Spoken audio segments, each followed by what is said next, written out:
بص، هو الفيديو المره دي مش فيديو اعلاني او انا هكلمك على الجهاز. هو انا بس ده اعتذار لكل اللي اشترى ال 7820 الفتره الاخيره، وللاسف هم كتير شويه مش عدد قليل، يعني ده كان اكتر جهاز مبيعا عندنا، الجهاز اللي بيتفصل 7820. بشكل سريع كده، يعني زي ما احنا متعودين معاكم ان احنا دايما نكون محافظين على علاقتنا بالعملاء بتوعنا، فاحنا بنعتذر جدا ان احنا كنا دايما بنسال ان ده اعلى جهاز في السوق بيوفر كل الامكانيات بكل التفاصيل دي، فكنا بناكد دايما ان ده اعلى جهاز موجود في السوق. بس للاسف من 3 ايام كده حصلت حاجه مختلفه، فحابين نعتذر عنها ان ده ما بقاش اعلى جهاز في السوق. للاسف بقى فيه الاعلى ده الجيل 11 واتوفر منه ال7 تعالى بقى كده بشكل سريع كلامك على 7 قبل اي حاجه خالص. انا عايزك بس تركز على الماتيريال وعلى اللون. قرب كده يا حماده على تفاصيل اللون وعلى تدرج وعلى البصمه وعلى اللوجو بتاع ديل اللي واخد انا مش عارف اللون ده ايه، بس هو اللون ده هيظهر معاك كذا حاجه. ممكن يظهر معاك تركواز، ممكن يبقى كحلي، ممكن يظهر زي ما يظهر، بس هو لون مميز جدا. تعالى بقى اهم حاجه، الانتل الفي برو الالترا 7350 ديتاتش، جهاز زيرو، جهاز سعره في امريكا $3000، جهاز جديد. كل التفاصيل اللي انت هتدور عليها في جهاز زي ده خلاص. لو انت كنت فاكر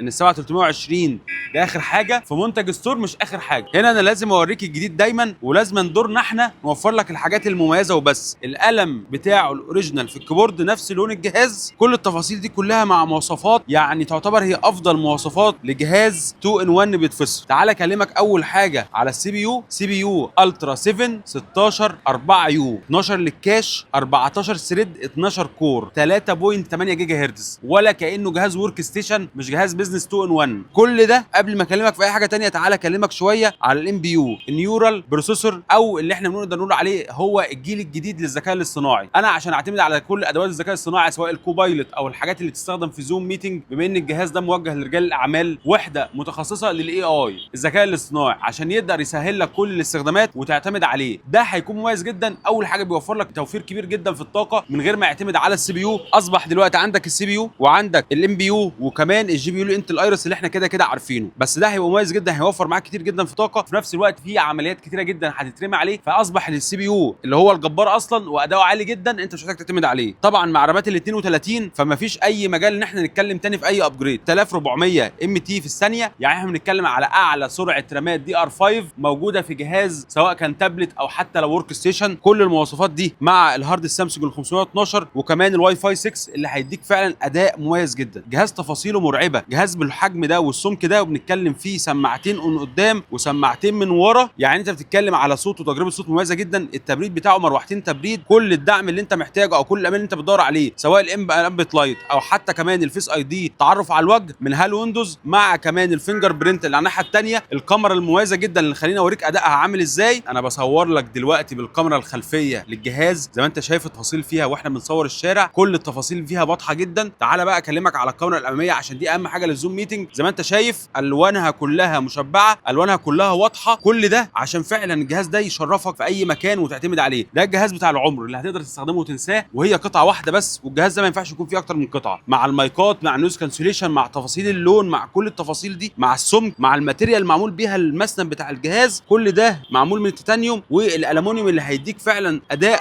رهيب. الجهاز ده انا هفضل اتكلم عليه كتير قوي لان دي قطعه مميزه. 7350 بالترا 7 ورامات 32 وكمان الهارد 512، معالج الذكاء الصناعي الام بي يو الاي اي، ومع الجي بي يو اللي هيكون انتل ايرس. ده افضل اختيار تعتمد عليه واحسن حاجه، ومهما دورت ومهما رحت ومهما جيت هيفضل الجهاز ده احسن حاجه. وده اللي دايما هنعودكم عليه وهنوعدكم عليه في منتج ستور، ان احنا هنوفر لكم كل الحاجات العاليه اللي نقدر نقول عليها لقط مش هتلاقي غير في منتج ستور وبس. 36 نص تابيلو اد ارض الجولف، مستنيكم تنورونا.